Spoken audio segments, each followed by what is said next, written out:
Anda sering cegukan atau dalam bahasa kedokteran namanya hiccups.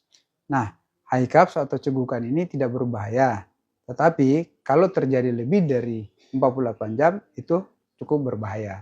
Nah, kalau kurang dari 48 jam maka dia bisa hilang. Penyebabnya akibat iritasi daripada diafragma. Ingat, cegukan bukan karena banyaknya asam lambung ya, tapi karena iritasi daripada diafragma, yaitu otot yang membatasi antara rongga perut dengan rongga dada. Nah, kalau lebih dari 48 jam, hati-hati bisa terjadi iritasi saraf atau karena gangguan metabolisme dan obat-obatan. Caranya, bagaimana menghilangkan itu cegukan? Yang pertama, tarik napas yang dalam, kemudian ditahan beberapa saat.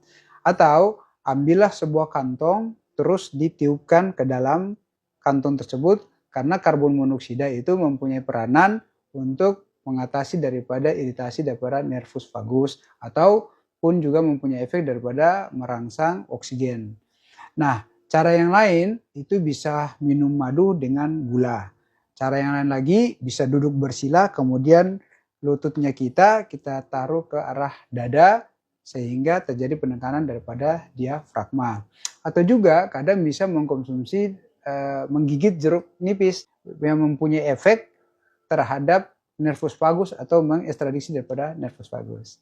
Jangan perlu takut, cegukan tidak berbahaya, tapi kalau lebih dari 14 jam, dijaga dan diperiksa. Mudah-mudahan bermanfaat. Salam sehat.